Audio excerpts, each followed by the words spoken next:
Hello and all, welcome to the Galaxy Man Show. I am here with this sensational artist known by the name of Maddie Cail for the first guest of this week for a brand new week. So I'm proud to announce Maddie on the show for today. So everyone, make Maddie welcome. And yeah, here's Maddie on the show. So yeah, here we go. Oh, it's working. Hello, how's it going, Maddie? Hi.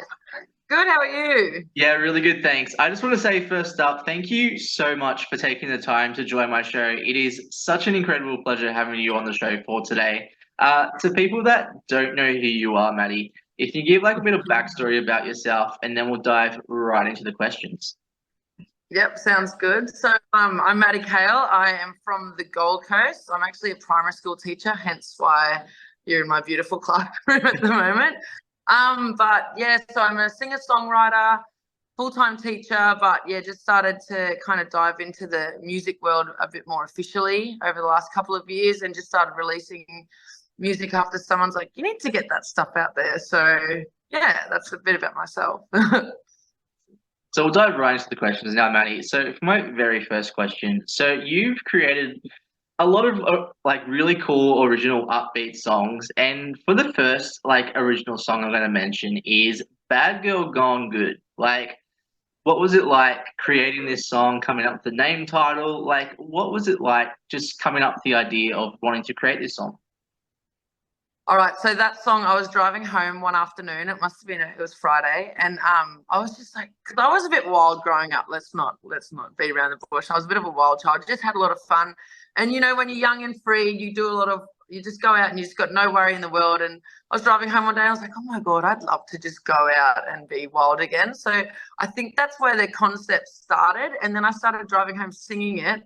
I pulled the car over because I'm one of those people, if I've got something in my head, if I don't write it down or sing the melody straight away, I'll lose it.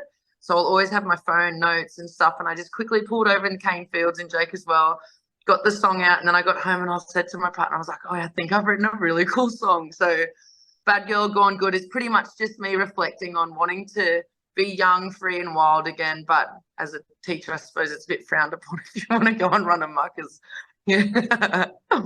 Yeah, but it's a fun song. It's meant to make people just feel like that nostalgic feeling about going and doing, being free. Yeah. So on to my very next question. So you have also created a song called Better Than I Am. Like, what was it like coming up with the idea of wanting to create Better Than I Am? And what's the meaning behind this song? All right. So the beginning of this song started when I was at I was out with a group of friends and I said something and someone turned and goes, Maddie, I can't be anything better than I am. And instantly I was like, oh my God, that's such a cool hook. So I once again wrote it in my phone and I looked at him. I said, I'm going to make up a song about that. You watch me.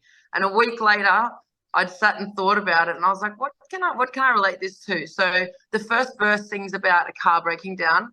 My partner's car breaks down all the time.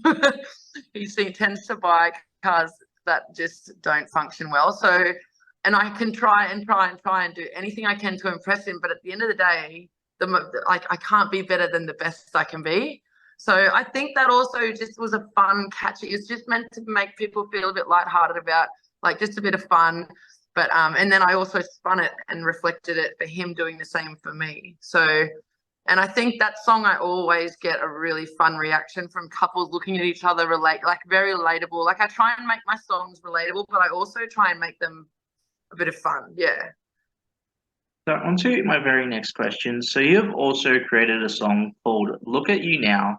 What was it like creating this one? And what's the meaning behind this song? All right. So this one's not a humorous song, if you've heard my song Look at You Now.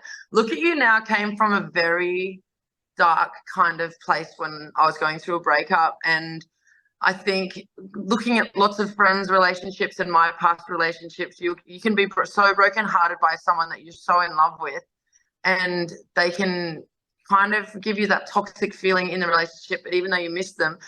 But I find that those kind of toxic people always come back after you've kind of healed a little bit. And so Look at You Now is kind of like a, look, I'm moved on now. I'm better than going back to you. But look who's better off now. So it's kind of like a kind of strong like feeling for a female or a male moving on from a relationship, going, no, I'm not going back to that. So look at you now, because now you look silly because you're coming back to me. So on to my very next question. So what made you decide as a person and like especially as an artist to get into singing in the first place? I've always loved music. I've been playing instruments since a young kid. I was always in the choir, but I've got quite big as a teenager. So I lost 60 kilos when I turned 21. And it wasn't until then that I thought, you know what, like maybe I can sing in front of people now. Because I didn't sing in front of anyone all through my teenage years, but I had a guitar and I loved singing. And then I started building my confidence up slowly, started writing songs. And then someone turned to me and said, you need to go and see my producer, Michael Flanders. Like, my cousin's like, you need to go see him. So I went over and I showed him a few songs. And then from that minute, he looked at me and he goes, this needs to be a thing. And that's how my producing music came along. Before that, it was just singing at a pub here and there. But I never thought to release music and stuff until my cousin pointed me to Michael and Cail Flanders a couple of years ago. That was 2 years, it was 20, just after COVID. So on to my very next question. So onto that, like with performing, like what does performing music like mean to you? Like especially as an artist, like when you're performing at crowds, like in front of crowds and stuff, like what does it mean to you?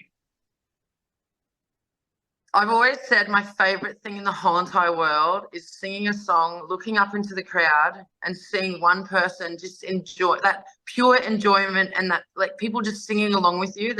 I feel like there's no better feeling. And since I used to get really nervous singing in front of crowds, especially after losing all the weight, and I used to lose my voice. I'd suck myself out and lose my voice. But then once COVID hit, I was like, oh my God, like that's something that I can't do anymore because we can't go and perform. And then the first gig back from COVID, I was so excited. I wasn't nervous. And then from there, I think my performance has really come so far. And I just love being up in front of people. I love entertaining, but just that enjoyment from the crowd really keeps me going. So on to the very next question. So what has been your all-time favorite cover song to perform and why? Oh, I like this one. I do like Before It Cheats, but I really think my favorite cover has to be My Church. In the middle of My Church, I'll get my guitarist and myself will stop playing and I'll get the whole crowd clapping. Even if it's a small venue or a big venue, I will always make sure I do a little bit a cappella in the middle there. And I just get everyone up and going, and I fully get so into it. I think that's just pure enjoyment for me, that song. So on to my very next question. So if you could work with any top three music artists in the music industry, like alive or dead, like who would you want to work with and why? Oh, that's a tricky one. Elvis definitely would be up there. I love if you're saying dead, I was thinking, oh, but Elvis, you can't go past the king. And I think I would really love to just get into that kind of style, just really like mix it up a bit. So that would be really cool for me to just, yeah.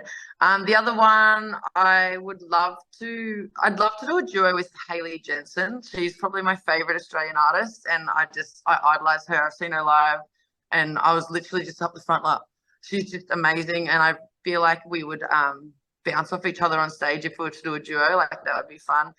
And the third one, oh, that's tricky.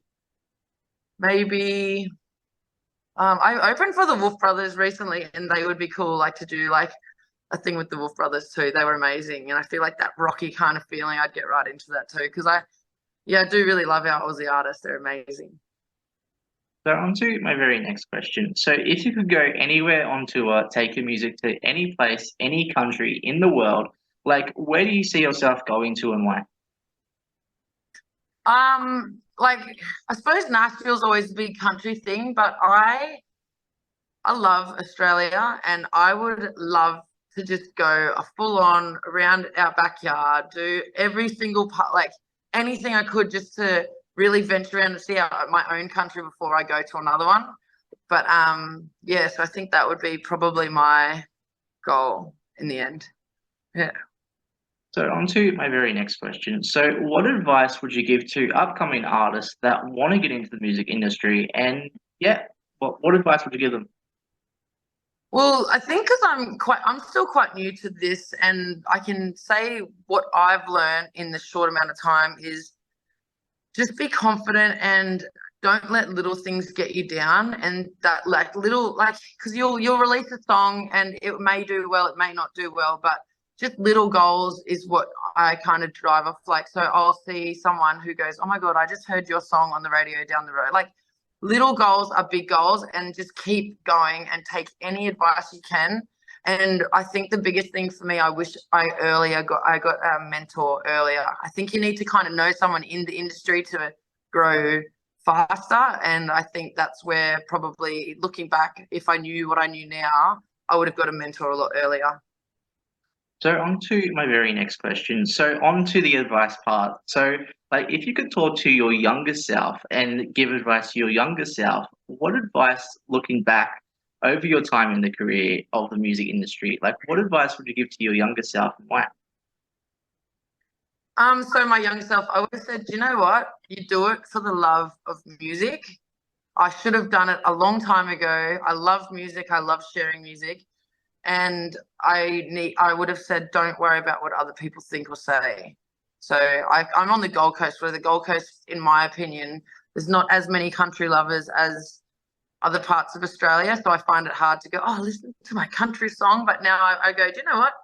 No, I don't ask them anymore. I just play it. So I think that back, like, I would have told myself, don't worry about what anyone else thinks. You just share it and do it for the love of music. So on to my very next question. So what are like the positive and negative side into the music industry and how do you get through those like negative moments as an artist? I think there's a lot of I think there is oh, you there? Yeah, I'm still here. Oh, sorry, I just I think there's a lot of so negative, like you just question a lot. And I think I think the positives would be meeting these people. Like, I've met so many amazing artists, and I've done a few talent contests, which I think originally I didn't want to do, but I love it because I just love meeting people. As you can tell, I love talking. Like, so I think like I got the gift of the gab. So I'm meeting all these people I've met recently, Ruby Jane, Tyler Rodriguez, and those two alone I've become so close with, and we're all on the same journey. And I think a positive is just building each other up, and it seems to be a very positive atmosphere, the country music scene. So the negatives, I think, is just, yeah, once again, stop questioning yourself. And I get down about little, I did not so much anymore, but I just kind of take on those little wins. Yeah. I have to ask, by the way, like, what's your favorite like venue to play? Like, most of all, what's your favorite venue? Ooh, favorite venue. I'm from Drake as well, and I play at a fair few pubs. I play up at Eagle Heights, which is up on the mountain. You look over the whole Gold Coast. But I love any pub on a Friday night or a Saturday night where people just getting right into it. Like, I like doing the daytime thing, but nighttime just really, I can really be myself. I can, yeah, turn off the teacher hat and kind of get a bit wild up on stage. Whereas, yeah, so there's no kids around, and yeah, just really let free and just love people dance. So I'd have to say my favorite is yeah, probably my local with all my friends coming to it, because you just get the whole town come down. And to me, like, I love my friends and family, and to make them enjoy stuff is just as good as having other people around. I have to tell you which place goes off, by the way. Like, there's a place called Lefties, which is incredible, by the way. Lefties is killer. And I have to say, like, highly recommend Lefties if you ever get the chance to perform at Lefties. Definitely do it. It's so amazing. Great vibes, great energy. Just, yeah, so full of fun. On to my last question for you, Maddie. Like, what's next for you, like, for the rest of 2023? Anything that you have planned for the rest of this year? I've got some things that I can't announce yet until it's been official, but I'm a bit of a loser. I do goal boards. So Okay. one of my goals is to try and get onto groundwater, just because I grew up in Broadbeach. That's my hometown, so that's my big goal. Another festival was a goal, and I may or may not have got it, but I'll find out soon. I'm also headlining the Madriba show this year. I'm singing at a little festival at the Tallow Golf Club, but I have new music recorded. So I recorded a few songs before Michael Flanders and Caleb left, and one of them is called Drink With Me. It's a really fun drinking song. I've got one that I wrote for my grandparents. It's called Years Go By. And my new single comes out next month, and it's called Giddy Up. So Giddy Up, I wasn't even going to record Giddy Up, but it actually turned out to be my favourite song of all so far. So I'm so excited to share that. Well, I just want to say thank you so much, Maddie, for appearing on my show. It has been such an incredible pleasure having you a part of the show for tonight. Do you have like any last final thoughts or anything that you'd like to share to people on the show? Just tune into this show. It's awesome, and I'm probably going to go hit up Lefties after this conversation. Yes. But yeah, Yes. thank you so much for having me. I really enjoyed it, and I'll chat to you soon. Sounds good.